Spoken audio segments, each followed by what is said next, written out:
Podemos começar? Vamos esperar alguns minutinhos para o pessoal chegar, terminar de Claro. chegar. Uhum. 5 minutinhos, tudo bem? Você avisa, porque como apareceu a gravação foi iniciada, eu não sei quando é que a gente poderia. Não, iniciaram a gravação. O Alexandre chegou de novo, acho que tem que habilitar ele como apresentador, né? Tudo bem, só um momentinho. Troquei o browser aqui para ver se melhora. Estava caindo muito e a velocidade está alta da minha internet. Não sei por quê.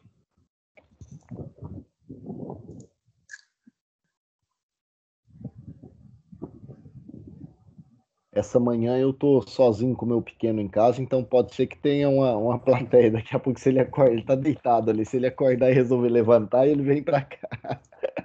Ele dormiu Uma tarde. participação especial.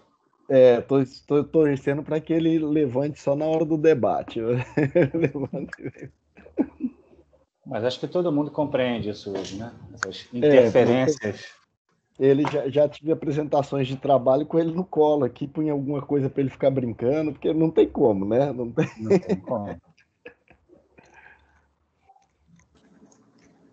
Acho que mais do que nunca isso entra até na nossa discussão, né? Dessa realidade da pandemia. Cada um tem outras coisas. Aqui também pode chegar a qualquer momento alguém, eu vou ter que trabalhar, etc.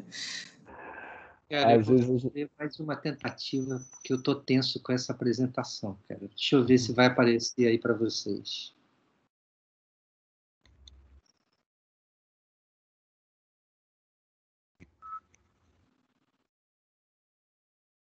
Apareceu? Tá escrito a bolinha com o seu nome só, CD. Tá vendo um CD também. Por que não aparece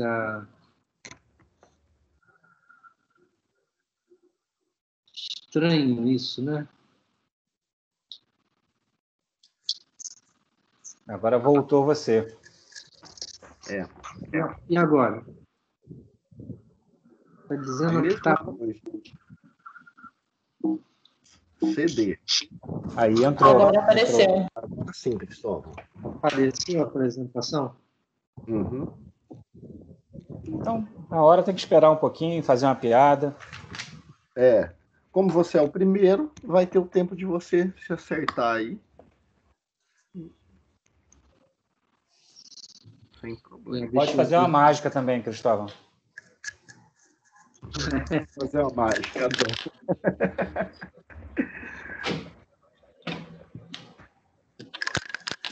Estamos com 28 pessoas na sala. Onde você está vendo isso? Se você clicar aqui nesses bonequinhos embaixo, aqui, tem 2 bichinhos, aparece pessoas, tá vendo? Eu também não sou muito íntimo do Teams, não, mas na reunião que eu estava agora, era Teams também. Então eu fui já fuçando, falei, vou aproveitar a reunião. Para ir conhecendo. Não era eu que estava falando na reunião, né? Então eu ficava já mexendo para ir. Falei,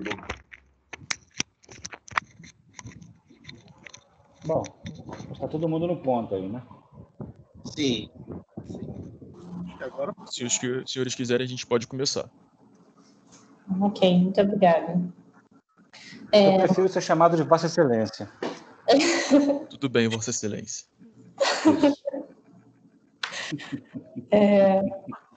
Vamos começar, então. Primeiramente, bom dia a todos. Eu me chamo Samara, eu sou estudante de Arquitetura e Urbanismo na Faculdade de Arquitetura e Urbanismo da UFRJ. E hoje, né, além de representar a UFRJ, estou aqui como membro da equipe de competições acadêmicas, que é a Minerva Civil. E a nossa equipe ela representa a UFRJ em diversas competições que envolvem conhecimento de engenharia e arquitetura de maneira integrada. Um outro foco importante da equipe é compartilhar o conhecimento técnico e científico adquirido durante a graduação com a sociedade. E é por isso que hoje a gente tem um imenso prazer de estar participando da Semana de Ensino, Pesquisa e Extensão, que é promovida pelo Cefet.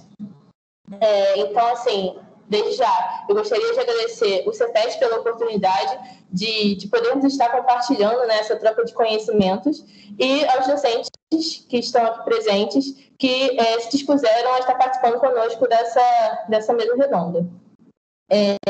Essa conversa, né, como muitos devem ter visto, ela tem como tema central a perspectiva da construção da cidade no contexto pós-pandemia, e o objetivo dessa proposta é trazer a visão do arquiteto e urbanista sobre os enfrentamentos das questões sanitárias e como isso afeta a organização urbana.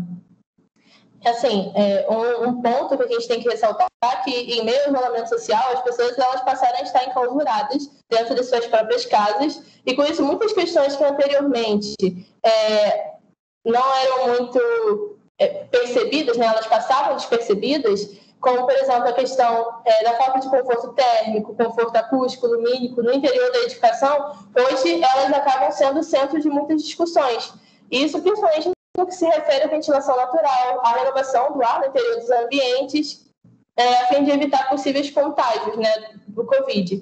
E, assim, dessa forma, começou a existir uma aproximação da sociedade em geral em discussões relevantes do ponto de vista arquitetônico. Mas, assim, ao mesmo tempo que existe essa aproximação da arquitetura, também é importante que exista em relação ao urbanismo, à cidade. Então, essa nossa proposta é entender também como todo esse contexto vivenciado afeta a nossa vida e organização das cidades. E, começando por uma apresentação, eu gostaria de passar a palavra ao professor Cristóvão Duarte, professor da FAO-FRJ, que vai falar um pouco sobre a história do crescimento das cidades. Por favor, professor Cristóvão.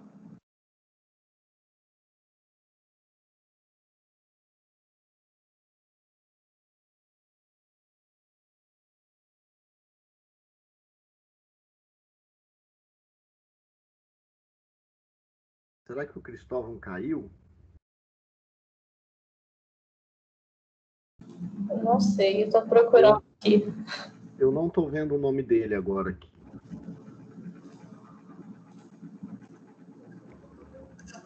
É o velho imprevisto da internet caindo. Acontece com todos.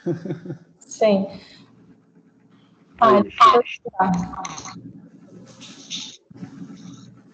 E o problema é que a pessoa que caiu fica super ansiosa, né? Professor Cristóvão, acabei de passar a palavra para o senhor para fazer a sua apresentação pessoal e também a apresentação sobre essa questão da história do crescimento das cidades. Ok.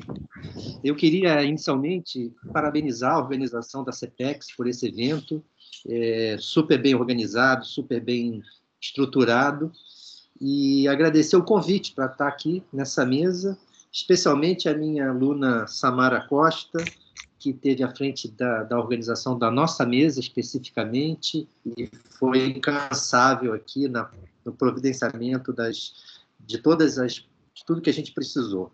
A proposta hoje é falar brevemente, abrir esse debate brevemente, fazendo uma retrospectiva na história do urbanismo, tentando pensar o início da civilização urbana e ver em que medida esse início pode, de alguma forma, funcionar como uma provocação para a cidade contemporânea, para o que a gente está vivendo hoje.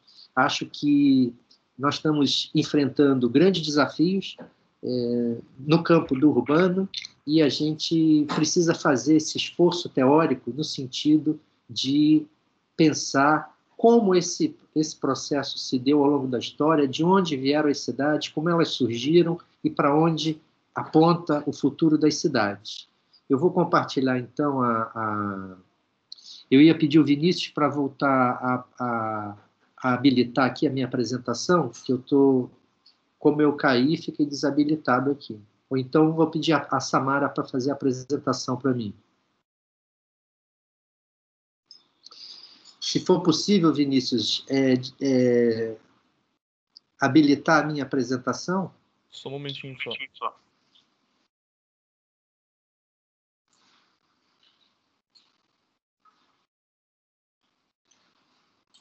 Para o senhor compartilhar, tem que ser aí. O senhor vai num quadradinho, na sua bandeja lá embaixo, vai ter um quadradinho. Canto inferior, vai ter um quadradinho, uma setinha. O senhor clica nele. Ainda não está habilitado. Não está habilitado? Só um momentinho.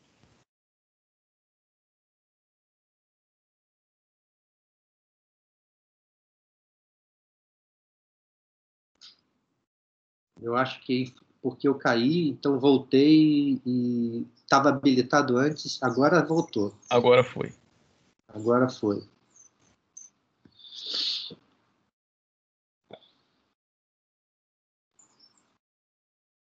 Já está aparecendo a apresentação? Sim, professor. Bom, então, com esse nome Caminhos do Urbanismo, a gente vai fazer uma breve trajetória histórica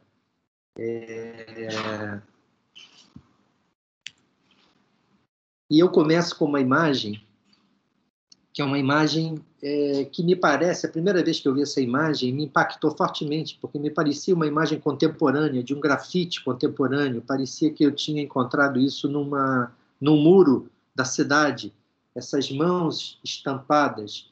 E, na verdade, essa imagem, ela data de 35 mil anos atrás. É uma gruta, é uma caverna pré-histórica do Paleolítico, em que foi encontrada na Indonésia. E nessa caverna, ao invés de desenhos de caça, de cenas do cotidiano, havia essa assinatura de cada membro do grupo com a sua mão estampada na parede, dizendo: eu faço parte desse grupo, eu estou presente, eu entendo a minha pertinência nesse grupo. Essa imagem, então, ela mostra como, muito antes das cidades existirem, né, já havia esse sentimento entre os homens de organização e de estabelecimento de laços de solidariedade. E aí eu trago uma frase de Henri Lefebvre, um filósofo francês muito importante, que diz que desde os primeiros tempos da vida humana estiveram presentes as práticas sociais da reunião e do encontro, que caracterizam a forma urbana.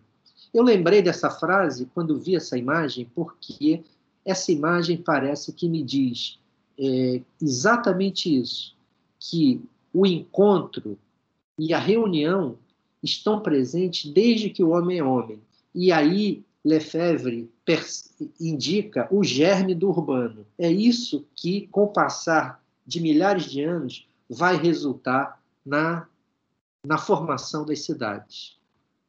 Antes de entrar nas cidades, a gente vai passar aqui um pouco pelo Paleolítico, porque nem sempre os homens moraram em cidades. Durante milhares de anos, para ser mais preciso, durante 2.600.000 anos, o homem viveu como essa representação dessa imagem, vivendo da caça e da coleta. E eu queria chamar a atenção para dois aspectos dessa imagem. Primeiro, que é uma imagem que só tem homens, só tem pessoas do sexo masculino. O segundo item que eu quero chamar a atenção é que eles portam armas de caça. São os utensílios masculinos para caça, que são elementos de perfuração, de corte, de contusão. São os elementos que permitiam a esses homens caçarem e proverem sustento para o grupo social. É claro que isso é uma representação, mas é uma representação baseada em pesquisas arqueológicas e tenta ser fiel a essas pesquisas que foram desenvolvidas. Em contraponto a isso, eu queria falar que, por volta de no ano 10.000 a.C., essa história começa a mudar, e os caçadores-coletores dão lugar aos agricultores domesticadores. É exatamente o período de transição entre os nômades e os sedentários, entre o Paleolítico e o Neolítico. Esse foi um momento muito importante, por isso os arqueólogos deram nomes diferentes para essas etapas, porque ela marca uma ruptura na história do homem. E essa ruptura pode ser entendida simplesmente olhando para essa outra imagem, essa outra representação que eu peguei na internet, e que, ao contrário de uma cena predominantemente masculina, aqui a gente tem o protagonismo da mulher e os novos instrumentos de armazenagem e preparo dos alimentos. O que está em primeiro plano aqui são os vasos, os recipientes, colheres, espátulas, pilão e o protagonismo feminino. Então, é como se a gente tivesse deixado uma sociedade, uma civilização paleolítica que durou milhares, milhões de anos e que foi baseado na competição pela sobrevivência e passasse a um outro modo de vida que está estruturado a partir da cooperação, do trabalho colaborativo. E, enquanto que no trabalho competitivo o homem tinha um papel decisivo, no trabalho colaborativo é a mulher que vai desempenhar esse papel. De fato, esse novo instrumento, que é o recipiente, foi fundamental para que o homem pudesse se fixar sobre o território, porque nesses recipientes era possível armazenar grãos, alimentos e água, bebidas, né? Antes, os homens nômades, caçadores e coletores, eles, se tinham sede, tinham que se deslocar até uma fonte de água. Se tinham fome, tinham que buscar caça. Se estavam ameaçados, tinham que mudar de habitat. Agora, a proposta era construir um novo pacto com a natureza e com os outros homens e se fixar sobre o território, transformar essa paisagem, humanizar essa paisagem. E esse instrumento do recipiente foi fundamental. Para o Lewis Mumford, que é esse autor que eu trago aqui, com essa frase, foi sob o domínio da mulher que o período neolítico apresenta essa profusão de recipientes. E trago a capa do livro dele com 3 frases que eu acho que ajudam a gente a entender esse momento. Foi a mulher que fabricou os primeiros recipientes. Na forma, também a aldeia é uma criação sua. A cidade não era ela nada menos do que um recipiente de recipientes. Então, olha o raciocínio do Lewis Mumford. Esse é um historiador norte-americano e ele se dedicou muito ao estudo das cidades. E a Cidade na História é um dos clássicos que Lewis Mumford escreveu. E olha o raciocínio dele dizendo que do recipiente, dessa revolução que foi o recipiente, dessas possibilidades abertas pelo recipiente que contrastava com as ferramentas dos caçadores e que era moldado segundo as formas femininas, né, a forma do acolhimento, a forma da nutrição, a forma uterina da vida. Ele diz que esse recipiente ele se multiplica e a cidade passa a ser o grande recipiente que abriga todos os demais recipientes. E aí eu trago uma imagem que muitos estão olhando e se perguntando, mas isso é a Maré? É o Complexo da Maré? Que favela é essa que eu não conheço muito bem? De fato, tem uma semelhança bastante expressiva com a arquitetura das nossas favelas. Mas essa é uma imagem de uma das primeiras cidades que os arqueólogos encontraram nas suas escavações. Ela ficava na Anatólia há 6.000 anos antes de Cristo. É Çatal-Uyuk. É uma cidade que foi muito estudada e isso é uma tentativa de reconstituição da tridimensionalidade, né, da cidade.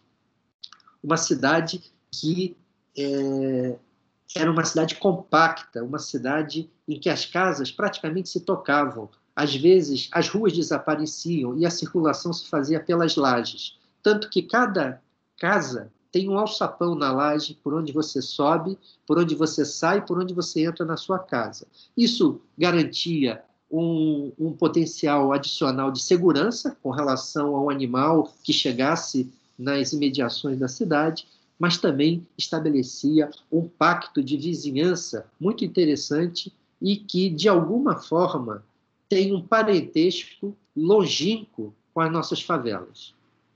Aqui eu trago uma outra cidade, só para a gente ter essas imagens, né, desses primórdios da civilização urbana, dessa transformação que a história do homem passou e a partir da qual se acelerou enormemente o desenvolvimento humano. Seja na comunicação entre os homens, seja na escrita, seja nas formas de organizar a produção, a produção agrícola e a domesticação dos animais. Mudou radicalmente a forma como os homens se entendiam entre si.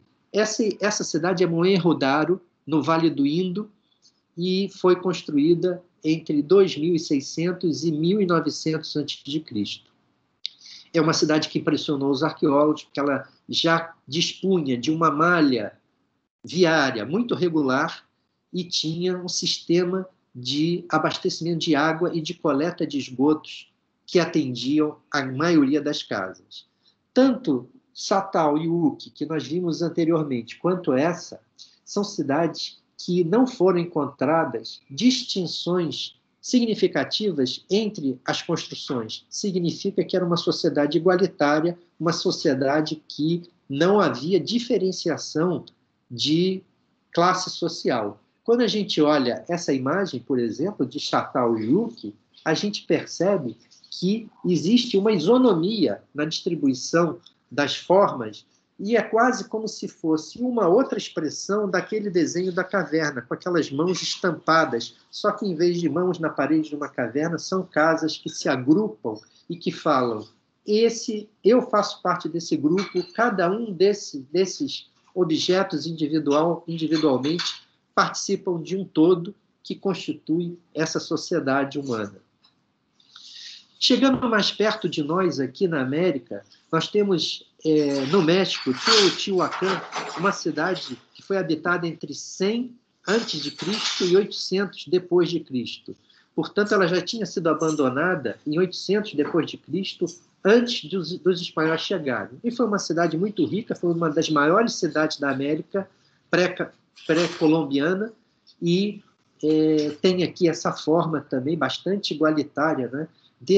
Que representam, de alguma forma, essa ideia, essa descoberta de que os homens, para viverem juntos, precisam negociar os seus interesses. Ou seja, os interesses do indivíduo não podem sobrepujar o interesse do grupo, né? Porque, se o grupo for forte, o indivíduo sai ganhando. Então, é como se esse novo pacto pudesse ser traduzido com aquela máxima: um por todos e todos por um, né? Foi aí, nesse momento, que o homem aprendeu a negociar os seus interesses e fazer essa ponte entre o indivíduo e o grupo.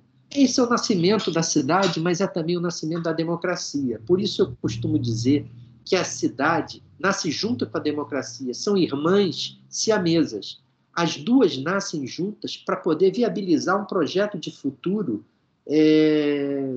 em que todos podem se desenvolver e crescer de forma na cooperação, na diversidade, e isso é o que está anunciado por essas imagens que eu estou trazendo.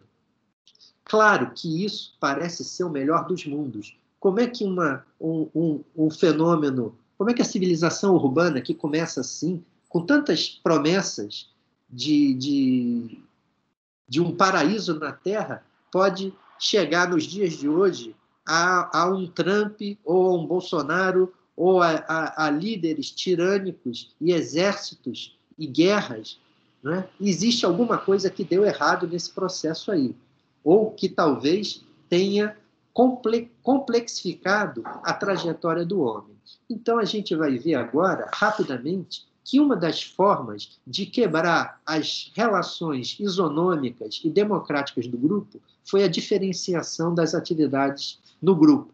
Por exemplo, a religião comandava todos os âmbitos da vida cotidiana, e o sacerdote, os religiosos, eles tinham um poder transcendental, um poder divino de fazer a comunicação entre os deuses e os homens. Portanto, eles tinham um papel destacado na comunidade.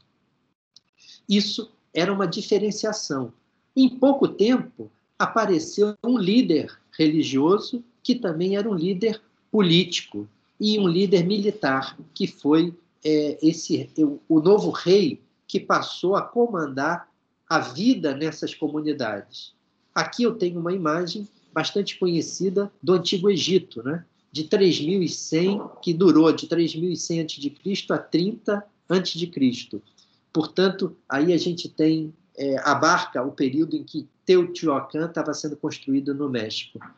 Aqui tem a figura do faraó sendo reverenciado pela sua corte, e foi um momento de uma concentração extraordinária de poder na figura de um único líder.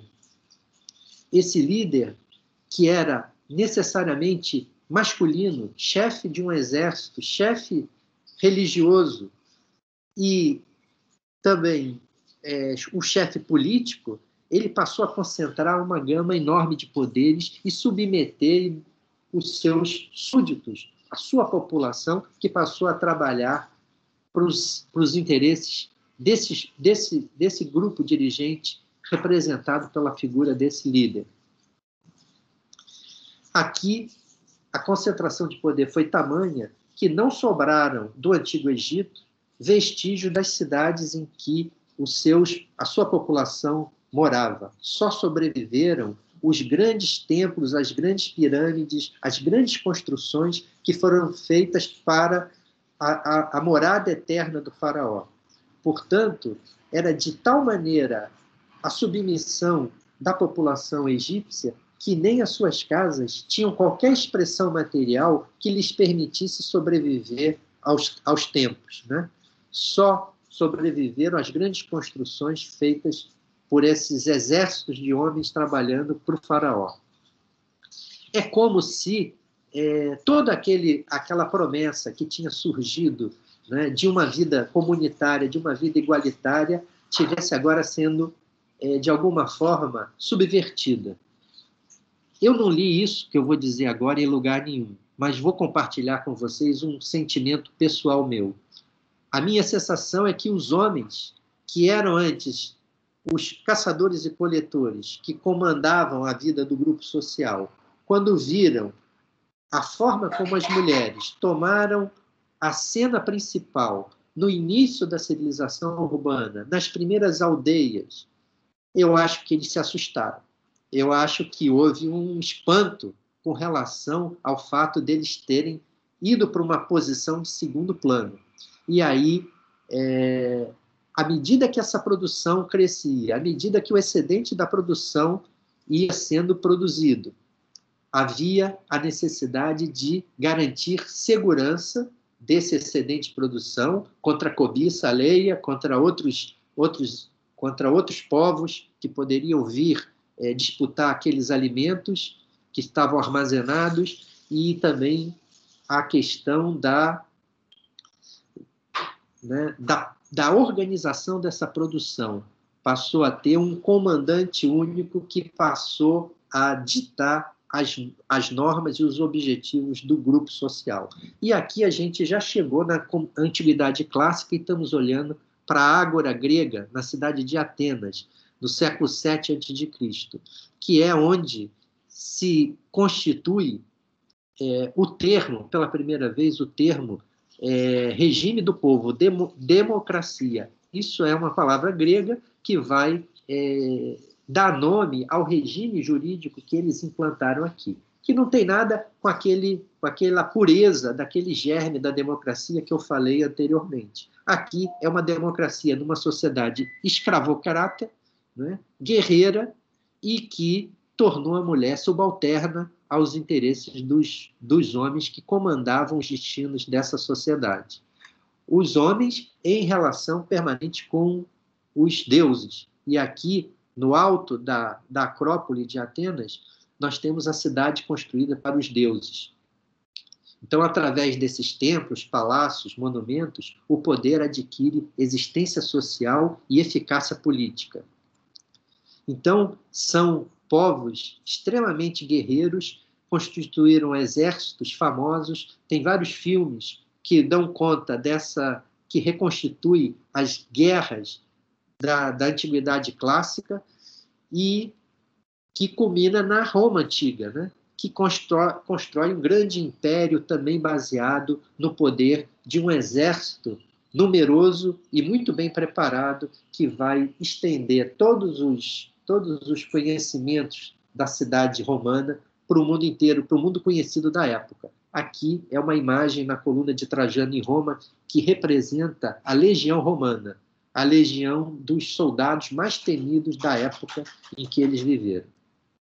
E isso era, digamos, a ideia de fazer essa primeira provocação, voltando na história e acelerando o tempo histórico até a derrocada da Antiguidade Clássica. Vocês sabem, não é novidade para ninguém, que com o declínio do Império Romano surgiu um modo de produção medieval, as cidades medievais, que passaram, que abandonaram as cidades se tornaram ruínas, quase desapareceram, porque o modo de produção feudal era essencialmente agrário, e que foi sucedido por um outro modo de produção, que foi o modo de produção capitalista, né?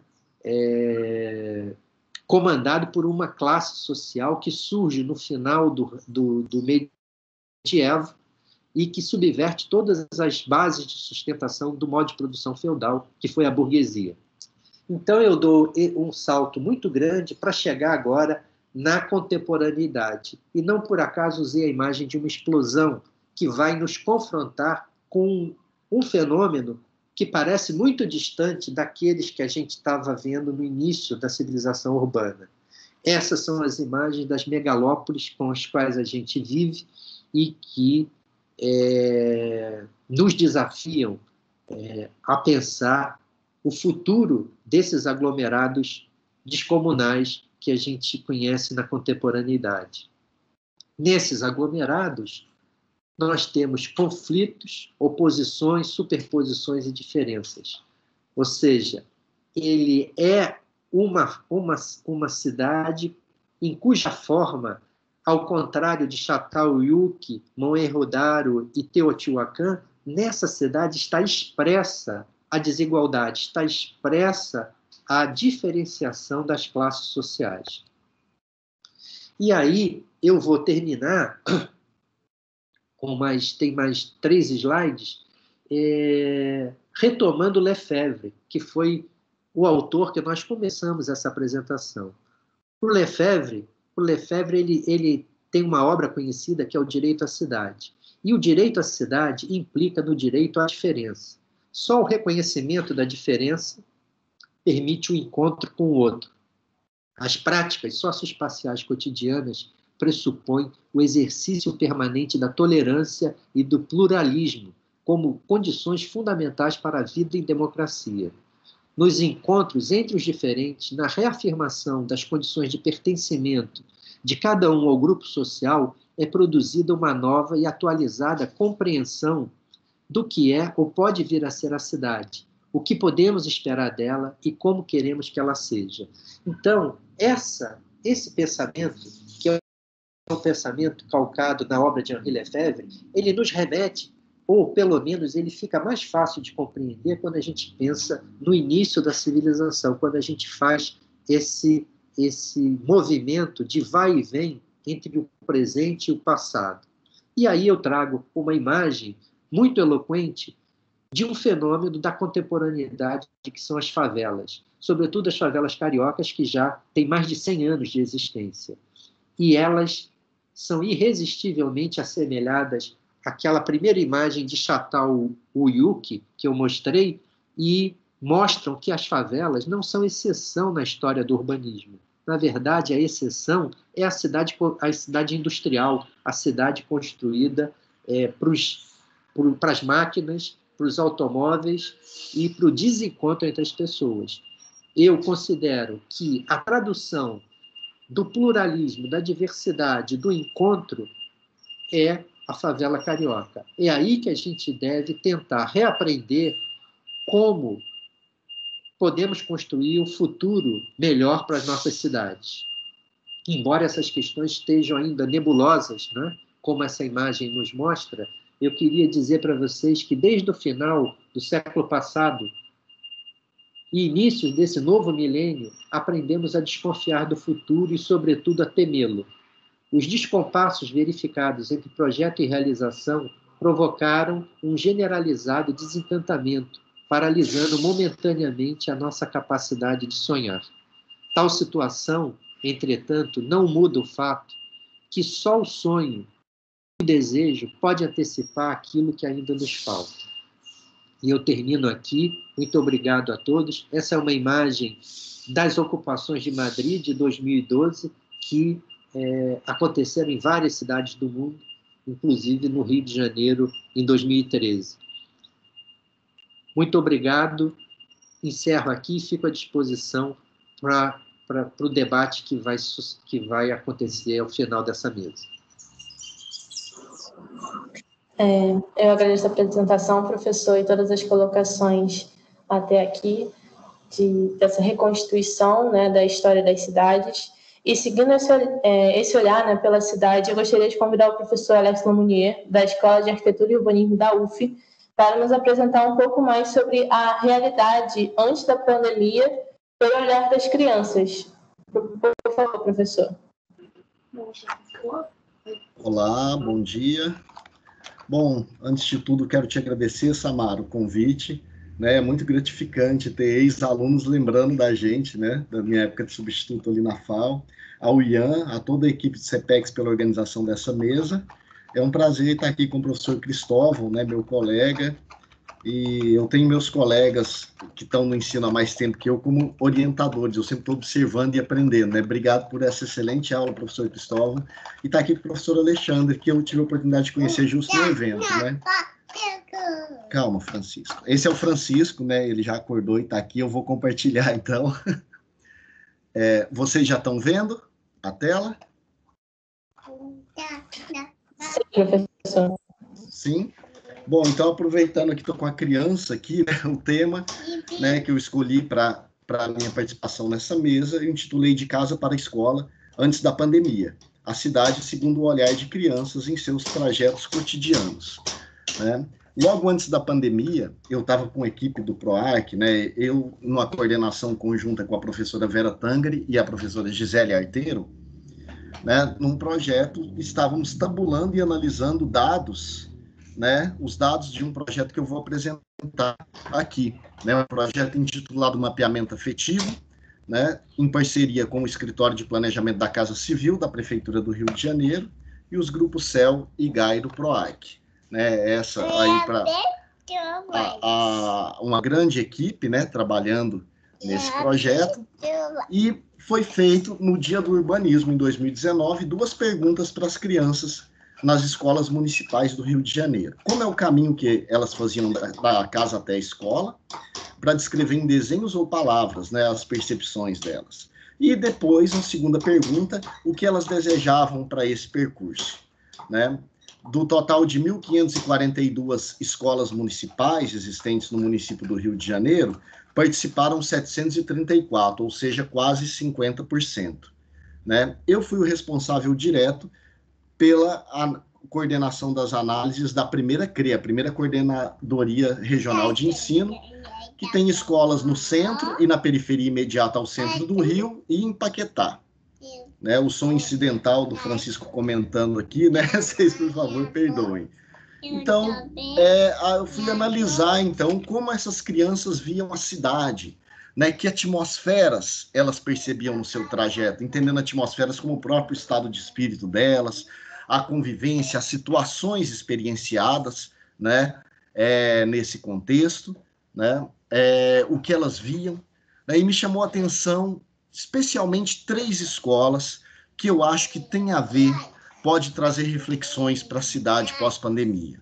As crianças do Morro do Pinto, todas são crianças aqui de morros e comunidades. Né?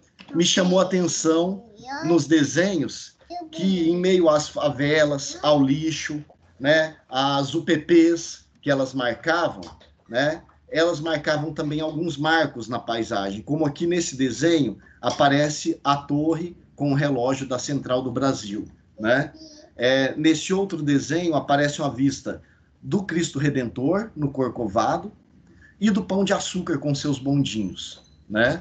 Aqui, de novo, esses elementos, em meio ao trajeto cotidiano central, Pão de Açúcar, Cristo Redentor, e isso se repete aqui de novo, Cristo Redentor, Pão de Açúcar, Central. Quase todos os desenhos dessa turma, crianças ali de 11, 12, 13 anos de idade, aparecia esses elementos. Né? Isso me levou, numa outra coordenadoria de ensino, que era na 8ª CRE, uma das crianças perguntou, cidade maravilhosa para quem? E essa pergunta, para mim, parecia que cabia bem na visão das crianças da primeira CRE. Quer dizer, no seu trajeto cotidiano, elas incluíam os grandes cartões postais da cidade maravilhosa, aos quais muitas delas não tinham, possivelmente, acesso físico. Garanto, tenho certeza que muitas dessas crianças, talvez todas, nunca estiveram nesses grandes atrativos, né? Então, isso me fez refletir sobre o direito à fruição da cidade. Esse era o ponto, para mim, na visão dessas crianças. Esses grandes elementos que, embora distantes da realidade delas, estão presentes visualmente no seu percurso cotidiano. Já no Catumbi, na Escola Municipal do Catumbi, a questão que tristemente me veio à tona foi o direito à infância. No desenho aqui, a criança destaca, né, a sua realidade, né, na favela, mas as janelas bem cuidadas com plantinhas, né, a ocupação de terrenos baldios para futebol, quer dizer, a carência de espaços livres, mas mesmo assim pessoas armadas nos becos, né? Aqui alguém com um revólver, aqui outro, e aqui uma criança sendo levada embora, e o que a criança diz como desejo: não ter mais bandidos em frente à nossa casa, não ter mais violência e não ter mais estupradores pela rua. A criança grita tristemente socorro, né? O direito à infância, né? A reivindicação desse direito. E aqui ela mostra a questão da poluição, queimadas e lixo, e do outro lado, o aproveitamento da água da chuva, né? Uma necessidade, né? Frente à escassez de água servida ali. E um helicóptero, será uma intervenção policial, né? Isso não ficava claro, mas faz a gente pensar nesse contexto, né? E aí, por último, o último exemplo é em Benfica, as crianças de uma escola na Barreira do Vasco, né? Que pediam todos os desenhos, pediam água encanada, rede elétrica, surpreendentemente rede de gás encanado, que não é comum, não sei se acontecia, se eram cobrados serviço de gás ali, ou se teve algum acidente. E árvores, né? Entre as frases do desejo era comum a gente ver frases assim: eu queria ter uma árvore. Não é possível viver sem árvore. Como se pode viver sem árvore, né? Aqui as crianças mostram também a escassez de espaços livres, né? Mostrando aqui as crianças empinando papagaios, pipas, né? E levando choque na rede elétrica, a falta de espaços adequados para brincar, né? E uma delas que mostrou esse desenho era pequenininho, eu ampliei aqui, ela mostra bem esquematicamente o que ela quer. Chão de asfalto, né? A reclamação e calçada, né? A reclamação da falta de pavimentação. Valão, e ela escreve: eu não quero valão, quero árvores, relógio da Light e gás encanado, né? Quer dizer, um direito à infraestrutura e saneamento básico, né? Essas visões das crianças, né, me fez pensar que na cidade pós-pandemia, né, essa cidade vai continuar com os mesmos problemas de antes. Aspectos muitas vezes invisibilizados, que no contexto da pandemia e as questões de isolamento, saneamento, de saúde pública, né, envolvidas, porque a falta de água, né, potável, de água para se limpar, né, são aspectos de propagação das infecções, né? Então são aspectos, às vezes, em populações, locais de vulnerabilidade que eram invisibilizados, que acabaram ganhando certo destaque, né? E destaque também o papel dos espaços livres públicos, como a gente vê aqui, né? As crianças brincando aqui na laje, por falta de espaço adequado, ou no terreno vazio, em meio a pessoas armadas, nos becos, né? Também ganha importância destacada, espaços para você estar em segurança, né, para usufruir, inclusive da saúde mental, né, nessa época de isolamento. Né? Numa época em que não podemos nos apropriar da cidade, as crianças nos lembram que o acesso à cidade já não era garantido a todos. E vou voltar, seja o direito à infraestrutura e ao saneamento, a uma árvore, né, o direito a não ter violência, a poder estar na rua, ou o direito a fruir dos grandes símbolos da cidade onde a criança mora, mas nem sempre se sente pertencer, né? Então, nós isolados, né, às vezes pensamos: eu queria estar na cidade, mas mesmo fora do isolamento, há grupos, há populações que não têm esse acesso, né? Ou seja, esses mesmos problemas agora ganham maior atenção, pois potencializam a propagação do vírus, né? Como o professor Cristóvão destacou, né, na fala do Lefebvre, a questão da alteridade, né? Eu acredito que isso acompanha bastante essa necessidade de contemplar olhares invisibilizados, vozes que não são escutadas no pensar a cidade, não só as crianças, mas grupos periféricos e marginalizados, né? A gente vive no Brasil, a pandemia encontra também um contexto de governo que ignora e desmantela direitos básicos, né? E torna-se, então, ainda mais importante que busquemos contemplar vozes e visões desconsideradas, invisibilizadas nas discussões sobre a cidade, né? As crianças trazem muitas lições para como pensar a cidade, mesmo fora do contexto da pandemia, mas que ganha maior destaque ainda em discutir a cidade pós-pandemia. Esses desafios se estendem também ao ensino a respeito do urbano. Como vamos discutir agora no ensino da arquitetura e urbanismo, se não podemos estar na cidade?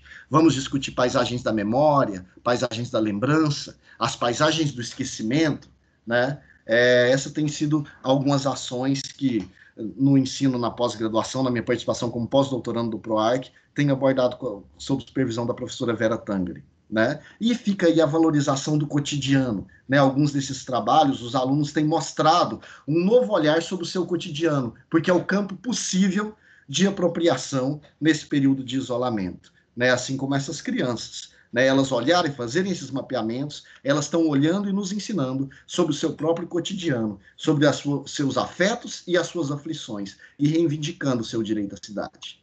Muito obrigado, esteja à vontade para entrar em contato, esse é meu e-mail, e é um prazer estar aqui, né? Vou permanecer aqui para o debate, eu e o Francisco.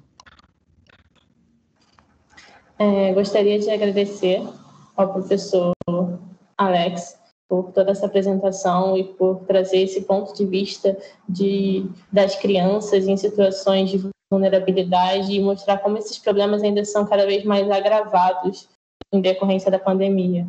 E agora falando um pouco mais sobre a questão do que esperamos, né, da construção e entendimento da cidade pós-pandemia, eu gostaria de convidar e passar a palavra ao professor Alex Pessoa, também da FAO-FRJ. Oi, pessoal, bom dia a todos, bom dia a todas. Quero agradecer o convite aí, como o Cristóvão e o Alex bem lembraram, é sempre gratificante quando os alunos lembram da gente, assim. E quero agradecer muito a oportunidade de falar aqui para esse público tão diverso, alunos do Cefet, alunos da engenharia, da Poli, enfim. Vou compartilhar aqui minha apresentação, vou tentar ser breve, para que a gente possa ter justamente o debate que é mais interessante, né? Entrou a apresentação aí, Samara? Entrou sim, professor. Então, é curioso, né? Porque acho que vocês devem conhecer esses personagens de quadrinhos aí dos anúncios recentes na televisão. Esse é o futuro que a minha geração se acostumou a imaginar. Quando eu era criança, o ano 2000 era uma coisa longínqua, e a gente imaginava que teria umas cidades voadoras, carros voadores, enfim. A única coisa que realizou disso aí foi o telefone celular e talvez o micro-ondas. Então, a gente idealizou, né? A gente utopizou uma cidade e agora a pandemia veio jogar na cara da gente que a gente vivia uma normalidade que não correspondia a esses sonhos. Esse quadrinho do Laerte é muito feliz, né? Porque a gente está muito ansioso para voltar ao tempo que as ruas se enchiam, que as pessoas andavam pelas ruas. Mas será que esse passado era tão bom assim, tão bem feito assim? Esse slide aqui eu refiz enquanto estava rolando a apresentação, até para puxar a sardinha para a brasa do Cristóvão. A cidade é a maior invenção da humanidade.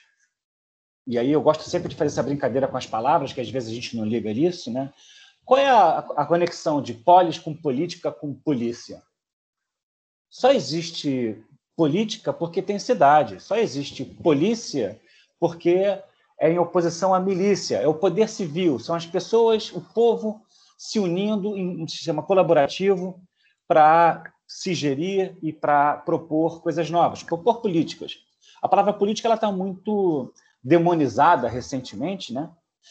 Não vou nem entrar no mérito, mas a política ela é fundamental. A gente não pode ser apolítico. A gente tem que propor políticas, propor coisas, propor ideias. E aí todo o nosso ensino, né, de arquitetura, de engenharia, o ensino técnico, ele é calcado na ciência, mas na ciência propositiva. A gente tem que ter ideias, a gente tem que propagar ideias. Então, esse mundo antigo que a gente vivia, ele não pode retornar a ser como ele era naturalmente. Né? Tem aqui agora uma sequência de manchetes, de notícias de jornal, falando um pouco como é que está esse mundo nosso e quais são as perspectivas dele. Né? O Yuval Noah, não sei se vocês conhecem, escreveu um livro muito legal chamado Homo Sapiens, que inclusive está saindo em quadrinhos agora. Ele pensa muito a partir desses termos históricos que a gente precisa conhecer para conseguir construir o nosso discurso. Então, ele fala isso, que o antídoto para as nossas cidades não é a gente ficar separado, dividido. É claro que a gente hoje precisa do distanciamento social. Os números da Covid estão voltando a subir. A gente precisa de cooperação, a gente precisa do que tem de melhor na cidade, do que tem de melhor na política, do que tem de melhor na polícia, que é o ato de você fazer com que a política funcione. Essa cidade que a gente vive, que a gente naturalizou a viver, que a gente naturalizou a conhecer, e que a gente não reflete muito sobre ela é calcada sobre diversos valores que estão em xeque. O automóvel, o consumo desenfreado, a distância absurda, o segregamento socioespacial que obriga pessoas a ficarem distantes do seu trabalho, da sua escola. Enfim, precisamos de um outro modelo de cidade. Esse modelo de cidade, né, expôs essa fratura do Rio de Janeiro, por exemplo, que hoje, no centro do Rio de Janeiro, nós temos cerca de 40% dos edifícios corporativos fechados, vazios, ao mesmo tempo que as pessoas moram a 1 hora, 1h30, 2 horas de distância do seu estudo, do seu trabalho, do seu lazer. Então, estamos na hora de reinventar essa cidade. Está na hora da gente aproveitar esse maremoto que atingiu a gente e começar a pensar que cidade é essa. Então, arquitetos, urbanistas, engenheiros começaram a pensar a cidade. Os arquitetos urbanistas, por terem uma formação distinta da engenharia, as nossas soluções, que são técnicas, elas também são um pouco malucas, às vezes, um pouco bizarras, às vezes. Então, a gente precisa pensar um pouco fora da caixa. A arquitetura se distingue da engenharia porque ela tem o insumo das ciências humanas. Então, a gente pensa nas pessoas, a gente pensa nas ciências sociais, a gente pensa no modo de viver, além de pensar meramente naquela solução ali que vai resolver aquele problema tópico. Né? Esse escritório paulista, Hiperestúdio, assim que começou a pandemia, ele propôs, por exemplo, começar a transformar os centros das cidades com a mixagem dos edifícios corporativos com edifícios residenciais e começam a oferecer perspectivas de futuro. Esse desenho deles não é um projeto que vai ser executado fielmente. Ele é um conjunto de ideias, um conjunto de visões, um conjunto de políticas que podem e devem ser apropriadas pela cidade. Curiosamente, apareceu ontem na imprensa a notícia que o Eduardo Paes, o candidato a prefeito do Rio de Janeiro, incorporou esse discurso de alguma forma.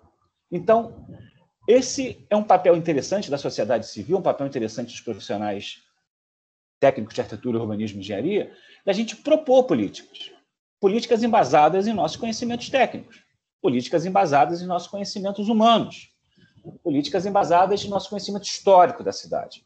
Então, a gente voltar a reocupar a cidade, a gente voltar a ocupar esses prédios num lugar super infraestruturado como é o centro da cidade do Rio de Janeiro é fundamental, é vital. Parece óbvio, mas durante décadas isso foi completamente abandonado. Um outro tema que a gente banaliza nas cidades é a presença do automóvel. Esse artigo aqui do New York Times, também agora de julho de 2020, é curioso porque o New York Times ele tem uma coluna semanal de arquitetura e urbanismo em seu jornal. E essa coluna, esse cara escreve um artigo sobre o maravilhoso futuro da cidade de Nova York sem carros. Essa é a Park Avenue, é uma avenida super chique de Nova York, e como o nome diz, é Avenida Park. Ela foi construída lá no século XIX como um parque ao longo de uma avenida. Durante os anos, ela foi destruída para que os carros ocupassem. Agora, as propostas mais contemporâneas lá de Nova York é de voltar ao que a gente tinha lá em algum momento do século XIX, devolver o espaço público às pessoas. As nossas cidades hoje estão entupidas de carro. A gente começou a planejar cidades para o espaço do carro. Vocês vejam que as pessoas estão ali, né, de forma periférica. Se você começa a retirar os carros da cidade, as pessoas voltam, as pessoas ocupam. E tudo que a gente viu durante a pandemia foi a necessidade extrema da gente ocupar esse espaço público. Né? Nós ficamos trancados em casa, ficamos com medo das ruas, as ruas eram agressivas, as ruas eram perigosas, mas era necessário que saíssemos. Conforme foi diminuindo um pouco o contágio, a gente precisou reocupar as ruas. Só que a gente não achou espaço, porque as ruas estavam entupidas de automóveis, entupidas de carros. Durante anos, durante décadas, durante quase um século, nós destinamos os maiores espaços públicos das cidades aos carros. Nova York, nesse momento, impulsionada pela pandemia, está sonhando, está pensando em devolver o espaço da cidade às pessoas. Eu gosto muito dessa conta aqui, ele mostra o espaço que ocupam 50 carros, o espaço que ocupa um ônibus e o espaço que ocupam 50 bicicletas. E aqui a gente tem a área por pessoa, né? Dentro de um carro, cada pessoa ocupa cerca de 5 metros quadrados. Dentro de um ônibus, você não chega a ocupar 1 metro quadrado. De bicicleta, 1,40 m, mais ou menos. Ou seja, o espaço destinado ao carro ele é absurdo. É um espaço desproporcional a tudo que precisamos e vivemos. Durante a pandemia, várias cidades do mundo começaram a confrontar isso e a atuar nisso. Lisboa, por exemplo, começou um plano de tirar os carros e de colocar as pessoas ao ar livre. Era fundamental sair dos espaços fechados. Então, foi feito um programa de ocupar estacionamentos, ocupar a faixa de carro, com espaço ao ar livre, para que as pessoas pudessem voltar a sair, pudessem voltar a tomar uma cervejinha no fim da tarde, correndo menos risco. Ao mesmo tempo, ocupando novamente esse espaço que foi tomado da gente em algum momento. Ao mesmo tempo, isso aqui, por exemplo, é a Universidade de Stanford, né? E os edifícios que estão sendo planejados nesse momento, eles estão sendo obrigados a voltar a princípios básicos de circulação e ventilação. Está havendo um retorno a princípios antigos que o ar-condicionado, a mecanização e o condicionamento de ar nos forçou a ficar trancados, fechados. A gente vê as cidades hoje tomadas por prédios completamente espelhados. As janelas não abrem mais. Os prédios não se debruçam mais sobre a rua. Nós não vimos mais o interior dos prédios e os prédios não respiram mais o que está acontecendo na rua. Sofremos um isolamento total desse espaço público. A pandemia colocou isso em xeque. Colocou essa tecnologia em xeque. Precisamos ocupar o espaço público, precisamos de espaços abertos, precisamos ver pessoas. Não cabe mais hoje um auditório completamente fechado com ar-condicionado. É claro que no Rio de Janeiro, um calor absurdo, a gente precisa, né, de um conforto térmico, um conforto ambiental dentro desses espaços. Mas é fundamental que haja a circulação de ar. É fundamental que voltemos a ocupar esses espaços públicos. Para começar a encerrar, essas são imagens de Barcelona durante a pandemia. Aproveitou-se todo um movimento já de Barcelona e começou-se uma série de políticas urbanas de baixo custo de ocupar o espaço público novamente. Então, pintou-se no chão e colocou-se um mobiliário urbano simples nas ruas, tirou o carro de estacionamento e colocou o espaço para as pessoas. A mesma coisa foi feita na forma de ciclovias. Barcelona tem um bom sistema de transporte público. O transporte público é fundamental para que as cidades funcionem.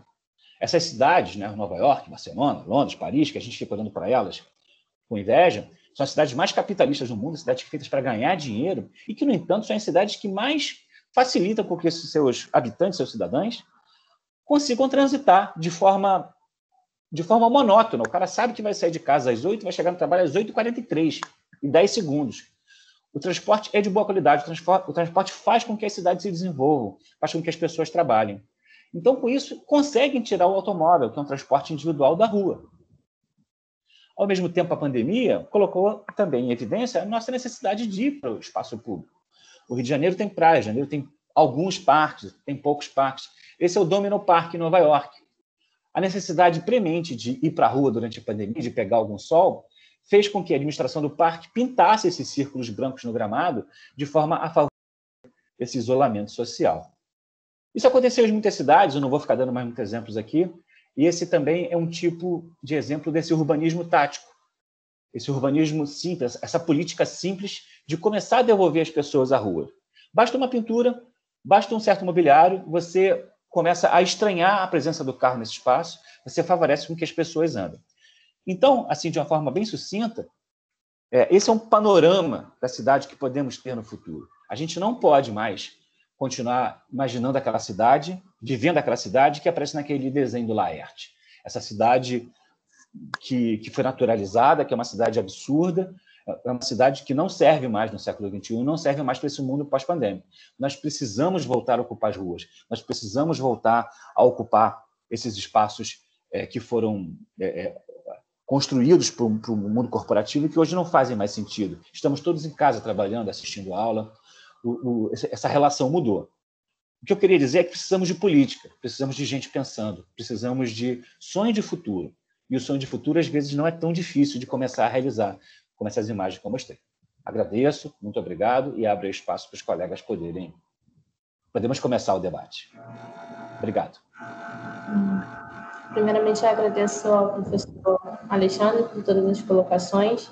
A gente está com um pouco tempo corrido, mas eu vou abrir o espaço para as perguntas. Até se alguém quiser perguntar, eu até solicitei para escrever ali no chat da reunião. E já temos uma pergunta aqui, professores, e é do Marcelo Colucci.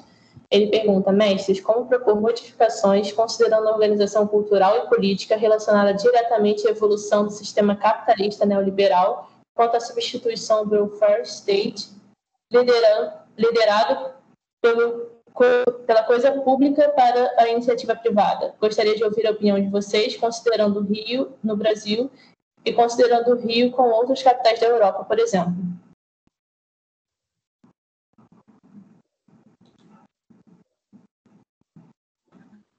Acho que o Alexandre, no final da apresentação dele, fez uma menção às cidades capitalistas.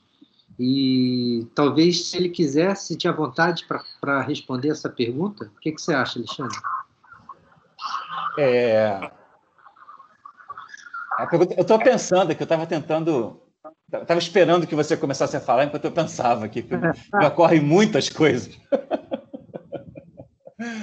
Então eu começo a falar, depois você fala. Isso. Tá bom, vou tentar ser breve e falar o seguinte: de fato, quando a gente pensa nesse percurso histórico que nós vivemos, e não foram só maravilhas, né? Tivemos muita opressão, muitas guerras, muitas dificuldades, e sempre com o encadeamento do interesse econômico e do expansionismo territorial, e isso se traduziu não num projeto de uma vida melhor, mas de uma ameaça à nossa convivência nas cidades. Por isso eu dizia que, com o passar do tempo, aquilo que era a promessa de um futuro, porque as cidades foram construídas não para o homem viver pior. As cidades foram construídas, foram uma revolução com relação aos modos de vida do Paleolítico e apontaram para um modo de vida que poderia ser a construção coletiva de um futuro melhor para todos. E isso foi sendo sistematicamente corrompido, foi sendo sistematicamente desviado em nome de centralização de poder, em afirmação de interesses econômicos e de opressão. Então, acho que a discussão da cidade capitalista se encaixa, no meu ver, aí nesse contexto. A gente precisa entender que a cidade é para todos. E a cidade capitalista não pode fechar as portas a que as populações possam ser beneficiadas com os investimentos coletivos que geram a urbanização. A urbanização ela decorre de investimentos coletivos de toda a sociedade, de todos os trabalhadores, produzem essa cidade, pagam seus impostos, revertem suas economias para os investimentos coletivos que vão fazer a cidade funcionar. E, na hora de usufruir desses benefícios, só uma parcela se apresenta como com direito a esses benefícios. E eu acho que é aí que a gente tem que começar a atuar. Atuar no sentido de alargar a compreensão de que o direito à cidade é o direito à construção de um futuro melhor e à construção de uma cidade para todos. Ficaria por aqui. Não sei se o Alex quer acrescentar alguma coisa. Sim, concordo totalmente. Essa era a premissa desse projeto de tentar ver a visão das crianças, estudantes das escolas municipais, era incluir vozes não contempladas, né, no processo de planejamento, na ampliação do direito à cidade, já antes da pandemia. E é uma questão que se intensifica muito nesse contexto que estamos vivendo, né? Numa publicação intitulada Sopa de Wuhan, né, lá do começo da pandemia, que reuniu pensamento, reflexões de vários pensadores, o David Harvey, ele fala que a desaceleração desse processo de produção nas cidades, trazida pela necessidade do isolamento, trouxe benefícios ambientais, né? E ele chega a exagerar um pouco, né?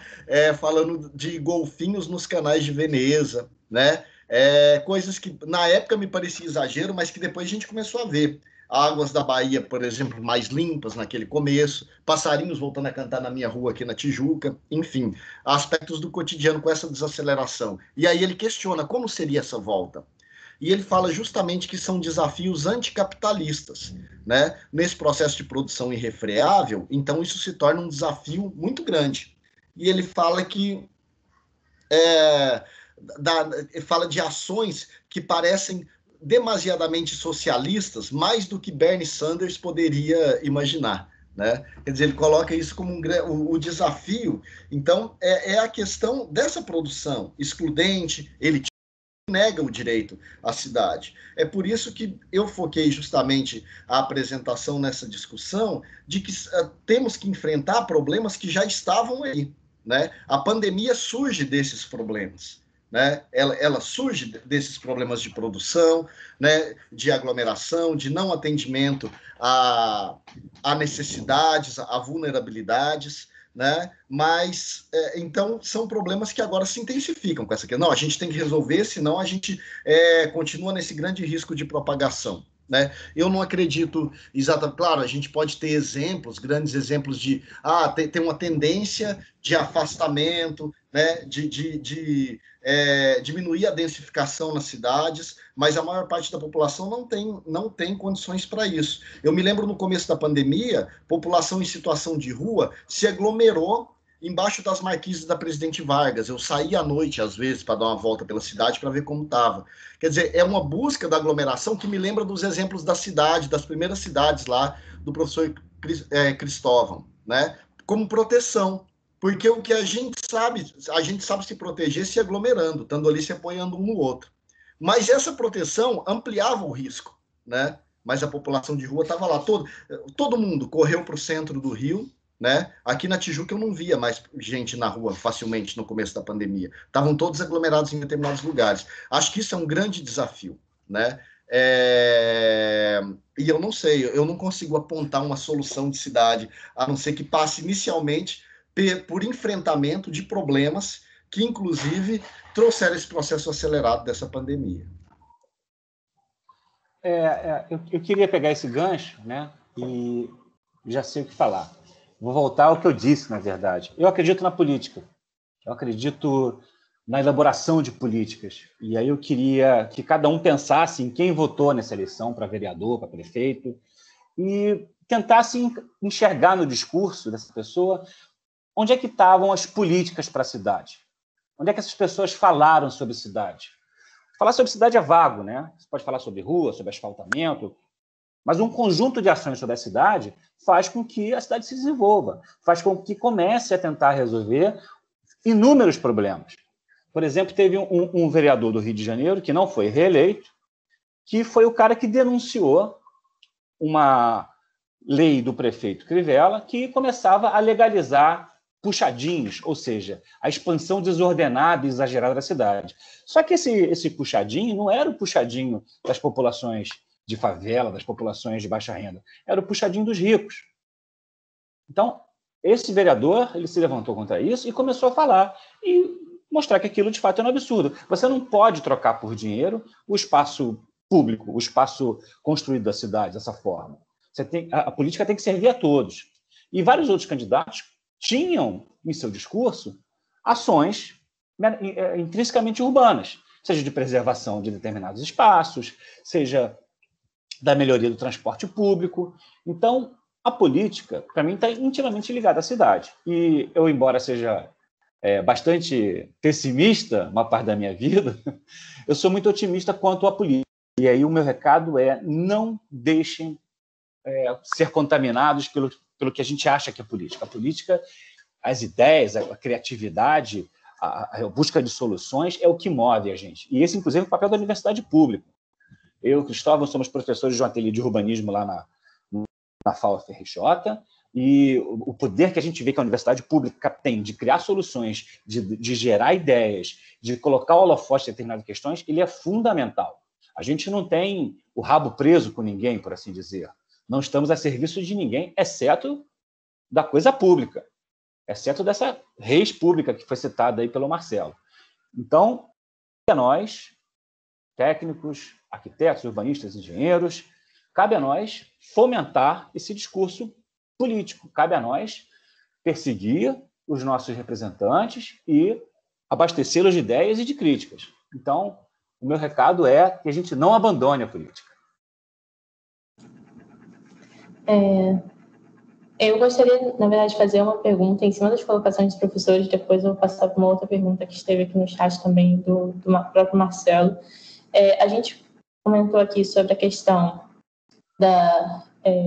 logo na apresentação do Cristóvão, lá no início, da dinamicidade que tem nas comunidades, nas favelas, e como isso é importante até para levar para as cidades, mas ao mesmo tempo a gente falou do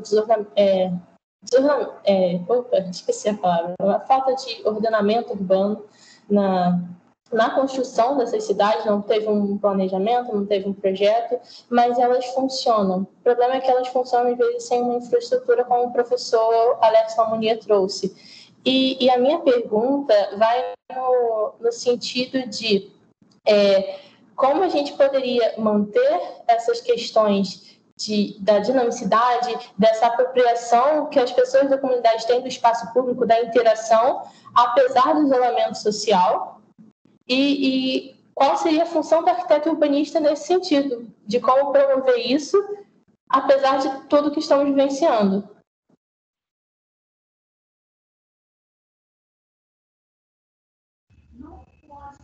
Bom, pode falar, Cristóvão. Não, pode falar, por favor.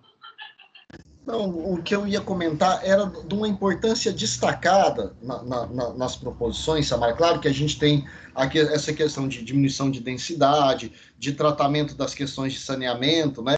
Eu acho que uma questão que se destaca muito também é a proposição, né, e a atenção do poder público nisso também, porque isso envolve questões legais, né, da oficialidade, no tratamento e na disposição de espaços livres, públicos, de qualidade para a população. Né? Eu aqui sofro, eu tenho, para passear com meu filho, eu tenho levado ele num posto de gasolina onde tem um tigre, daqueles da ESSO, porque tem poucas praças, e as poucas praças aqui perto de casa fica cheio de criança que não estão nem aí com a pandemia, os pais não estão muito preocupados. Então eu tento passar longe das pracinhas onde eu ia com ele. Né?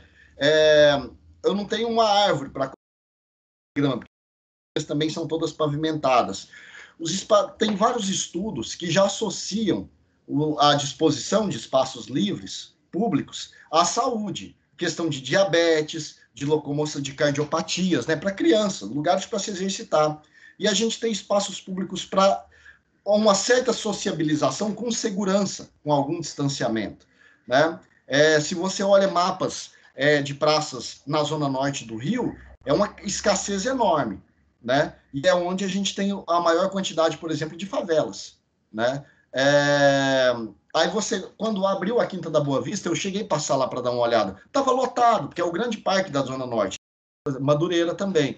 Né? Então, essa escassez leva a uma superlotação dos poucos espaços disponíveis e essa falta, inclusive para a saúde mental, de você poder sair na sua casa, ir em algum espaço com o isolamento seguro, né? Mas estar ali, ter algum contato com alguma expressão do que a gente entende por natureza, poder, mesmo que de distante, ver uma criança andando.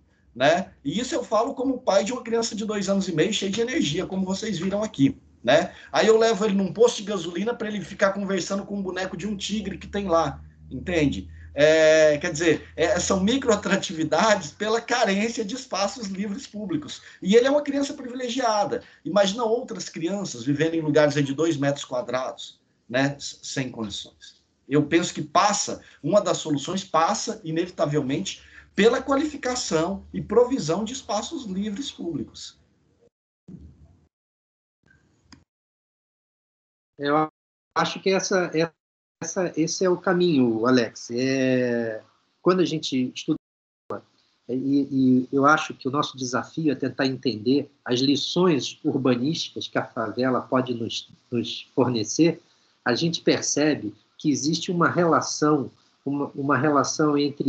entre a parte e o todo. Existe na constituição morfológica daquele tecido, existe uma forte interação entre a casa, entre o lote edificado da habitação e o todo do seu bairro, da sua rua, e isso se traduz, essa sintaxe espacial urbana se traduz no cotidiano numa interação permanente entre todos os vizinhos. É muito forte. Eu tenho uma aluna, foi nossa monitora lá no ateliê que o Alexandre mencionou, a Julie, que mora em Manguinhos, e ela está fazendo um TFG sobre Manguinhos, e ela diz: professor, na favela, todo mundo é parente, todo mundo é família. Essa história de pandemia, de isolamento, isso não cola na favela. Todo mundo é família. Então, existe a necessidade de pensar, a partir da deixa da Samara, da apropriação cotidiana desses espaços, porque é isso que faz uma cidade viva, né? É isso que faz uma cidade promissora, é você ter usufruindo daqueles espaços. Então, essa apropriação ela é fundamental. Então, se a gente juntar isso a essas lições, a ideia da requalificação desses espaços, se a gente levar infraestrutura, o mínimo de infraestrutura, sem romper a lógica dessa sintaxe espacial urbana que permite as interações múltiplas e diversas entre as pessoas que participam da cena urbana, eu acho que a gente tem um caminho pela frente. Alexandre, quer falar alguma coisa? Eu só queria falar que favela não é problema, não. Favela é solução. Né? Favela é solução. Favela é criativa, favela, sabe, tem potencial enorme. E aí, de fato, a gente tem uma ausência do poder público enorme, porque a favela é cidade. A gente teve ações lá nos anos 90, até a minha amiga Clarissa escreveu aqui, um beijo para Clarissa. Teve ações nos anos 90 importantíssimas, que foi o Favela Bairro, mas o Favela Bairro parou no momento somente de obra civil. O Favela Bairro resolveu, entre aspas, de muita forma, a questão de drenagem, a questão de contenção de encostas, ou seja, resolveu vários problemas técnicos, mas parou na etapa seguinte, que seria a etapa de uma invasão cidadã à favela. Né? Seria o cuidado cidadão, o cuidado político, o cuidado do Estado na favela, como tem presente no asfalto, digamos assim. Falta de compromisso, a falta de compreensão do que é esse espaço produz um espaço que fica eternamente segregado da cidade. A dificuldade enorme que isso gera, que haja de fato uma integração desse espaço. Né? As UPPs, que foi um programa inicialmente bem sucedido, também faliu de um momento em diante. Então, a gente precisa recuperar esse espaço para a cidade, a gente precisa retornar esse espaço para a cidade. Repito, para mim, favela é solução, favela não é problema, não. Eu gostaria de comentar, Samara, se puder, até porque eu vi uma pergunta do Marcelo que vai tem a ver com o que eu ia comentar sobre o professor Cristóvão e o professor Alexandre comentaram. Ele fala, né, considerando que a pandemia está sendo classificada como sindemia, olhando para o aspecto social, político e ambiental, fica claro que as soluções urbanísticas sofrerão impacto sobre como pensar os espaços públicos. Aí ele pergunta sobre a nossa opinião, como atuar nas transformações urbanísticas necessárias nas favelas para preparar esse espaço para as próximas emergências sanitárias, sejam nacionais ou globais. Eu estou terminando o meu pós-doutorado lá no PROAC, o meu objeto é Manguinhos, Cristóvão, também. Trabalhando com a ideia de atmosferas de preferência, um conceito que eu fui trabalhando no meu doutorado, e venho trabalhando essa ideia de atmosfera desde a graduação, atmosferas atrativas em áreas de vulnerabilidade. Em Manguinhos tem uma praça, né, chamada pela polícia de Praça do Meio, chamada pelos moradores de Praça Juvenal, ou agora Praça do Marcelo, porque é um lugar, um terreno livre, embaixo de linhas de alta tensão, então de ocupação proibida, né, e que foi ocupado pelos moradores, capitaneados pelo Marcelo, que mora ali do lado, e construiu uma praça, colocou alguns equipamentos remendados de playground, e ela fica na beirada da estrada de Manguinhos, entre as escolas que estão próximas à cidade da polícia e a estação ferroviária ali de Manguinhos, né? Então está no caminho da escola, as crianças param ali, né? Se apropriam, brincam, ficam por ali. É um território simbólico, de preferência, na mesma área onde mais se mata ali em Manguinhos. Ali teve chacina policial que matou jovens, então tem um monumento do lado das mães de Manguinhos, movimento das mães que tiveram filhos assassinados, construíram esse pequeno monumento ali, que tem nome, eu acho que são 19 jovens, entre 14 a 29 anos, assassinados ali no entorno. E nessa praça também foi plantado várias mudas de espécies de plantas pelas mães de Manguinhos, com a placa, por exemplo, Mateus resiste em Manguinhos desde, e está lá a data do nascimento e da morte do menino, né? Aí, isso é algo que não tem atenção nenhuma do poder público, né? Essa praça teve atenção do poder público quando a polícia foi lá, acho que na época da Copa, colocar uma bandeira e fazer todo mundo cantar o hino nacional. Ali tem aqueles trilhos de ferro colocados na vertical para o caveirão não entrar, e tem atenção da polícia quando entra ali, porque além dos conflitos entre poderes paralelos, tem os conflitos da polícia que acontecem ali também, numa área que ao mesmo tempo as crianças, porque a afetividade com o espaço é uma forma de resistência ali. Está com o outro, está no espaço, é perigoso, mas eu tenho que viver, né? E o grande projeto do Parque Manguinhos, que levou ao trilho, trouxe ainda problemas de drenagem, que já intensificam os problemas de saúde, de saneamento existente lá, e que, inclusive, matam as plantas constantemente. As mães têm que replantar essas mudas, porque se chove, vem a água sobe, mata as plantas que representam, quer dizer, é a dor delas, o luto visibilizada na paisagem no tratamento dessas espécies. É algo muito triste. Realmente, eu penso, como vou discutir a cidade se eu não olhar para essas questões onde nem o simbolismo tem direito de sobreviver, onde nem o afeto, onde nem algo que representa a dor tem direito de sobreviver.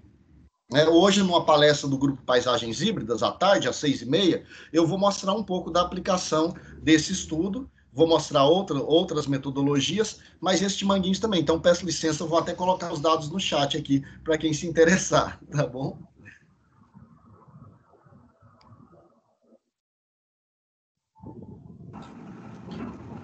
Professor Alexandre, professor Cristóvão, gostariam de comentar também sobre a pergunta do Marcelo? Não, eu acho que o Alex foi definitivo na resposta dele, brilhante.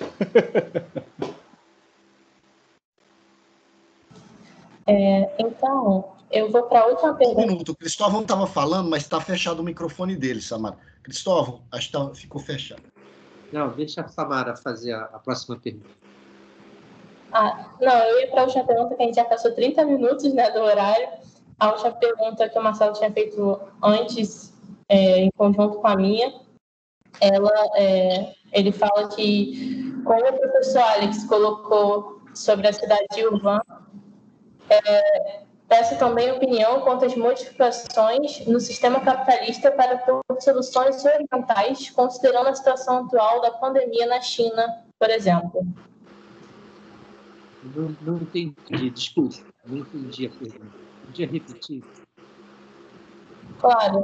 Se o senhor quiser acompanhar também, ela está aqui no chat. Ele pergunta como o professor Alex colocou sobre a cidade Ivan, peço também a opinião quanto às modificações do sistema capitalista para propor soluções orientais, considerando a situação atual da pandemia na China, por exemplo. Eu prefiro abordar essa questão falando o seguinte: a cidade é maior que o capitalismo, a cidade é a maior invenção do homem.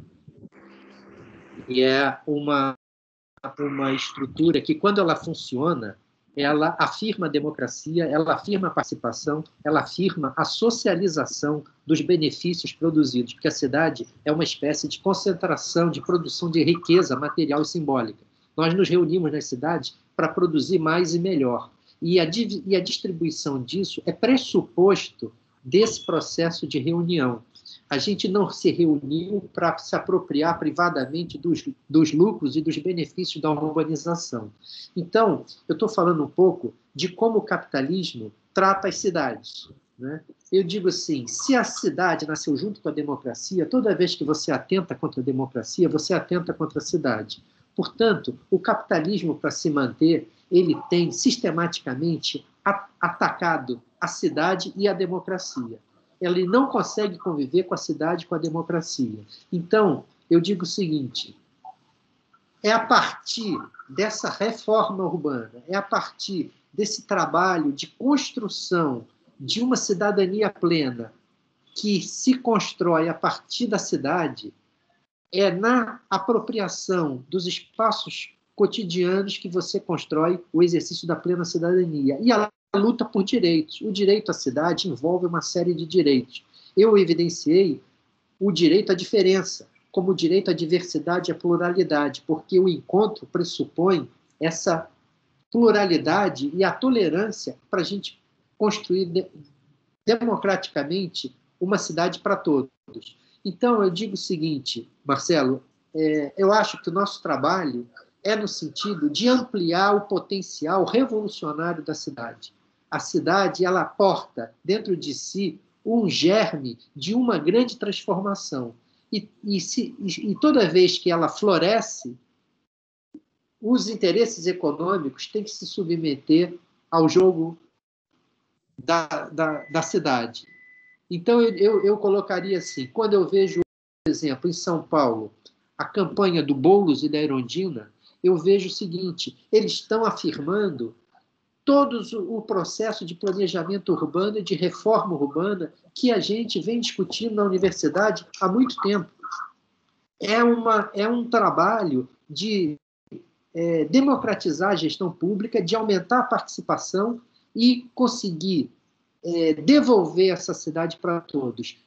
Isso, por si só, já é uma revolução. Você assegurar cidade para quem precisa de cidade faz parte da luta anticapitalista. Fico por aqui. Eu só queria sugerir que vocês dessem uma olhada no link que eu coloquei nos comentários, que o artista plástico chinês Ai Weiwei acabou de produzir um documentário sobre o combate à Covid na China. Esse documentário andou disponível aí no Festival de Cinema de São Paulo recente, mas eu acho que dá para ver pelo menos o trailer no site dele. E ele mostra como é que a cidade de Wuhan e as autoridades chinesas enfrentaram a pandemia. E o Ai Weiwei ficou chocado, assim, porque ele classifica como quase que uma intervenção militar na cidade para conseguir conter a pandemia. O Ai Weiwei é bastante crítico, né? É interessante dar uma chance de ouvir uma voz dissonante que está vendo por dentro isso.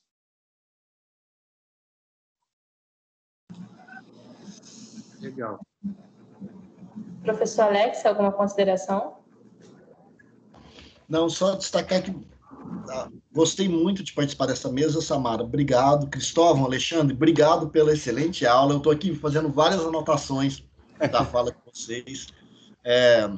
E lembrar, né, a fala de Dessertor, o processo da cidade, um processo de apropriação topográfica esperançosamente subversivo. Acho que cabe bem nesse contexto, né? E muito de acordo com o que o Cristóvão acabou de nos falar aqui.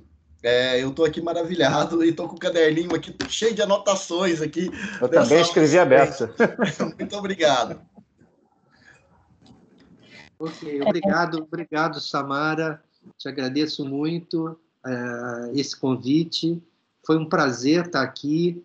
É uma honra participar dessa semana de extensão e pesquisa e extensão. Agradeço também. É uma honra participar disso, assim, dessa mesa tão bacana. Assim. Obrigado. Eu também, na verdade, gostaria de agradecer muito a todos os professores por ter se disponibilizado a estar aqui e por todas as colocações que, com certeza, enriqueceram muito o nosso conhecimento e nos fizeram refletir um pouco mais sobre a cidade e como pode ser essa cidade pós-pandemia, a cidade que esperamos, né? Eu gostaria também de agradecer a todas as pessoas que nos acompanharam até aqui. E, nesse momento, eu também gostaria, mais uma vez, de agradecer ao Cefet por nos proporcionar essa oportunidade de estar trazendo um pouco do conhecimento, tanto das universidades, né, da UFRJ, quanto da própria equipe Minerva, que está aqui representando a UFRJ também. Então, agradecemos muito por esse espaço. E, em nome da Minerva, a gente gostaria de divulgar também que estamos participando de outras mesas redondas, outras apresentações, então estejam convidados. E se quiserem saber um pouco mais, a gente tem o Instagram, e o Facebook e o LinkedIn da Minerva Civil. Mais uma vez, um agradecimento a todos, e é isso.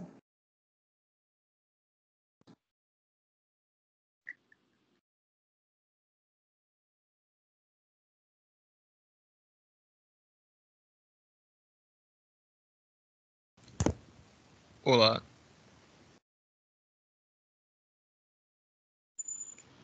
Olá, vocês me ouvem? Sim. Sim.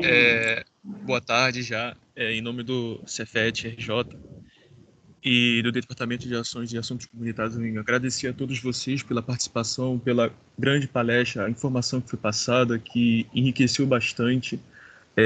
Sou grato a todos vocês, só que eu peço agora a vocês que deem uma olhada no chat, pois eu coloquei um link para vocês preencherem sobre a questão da certificação. Eu coloquei o formulário lá.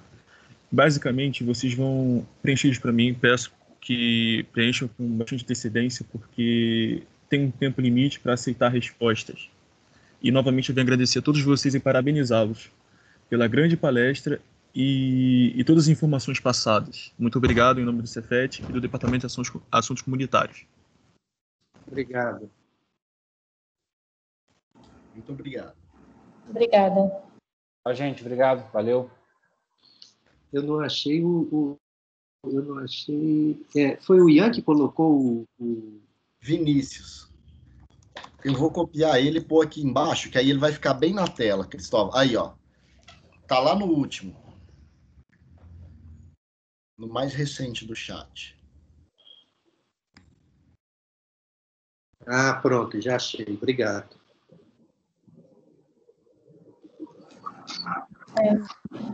Gostaria de saber se a gente pode encerrar aqui, porque a gravação ainda está em andamento.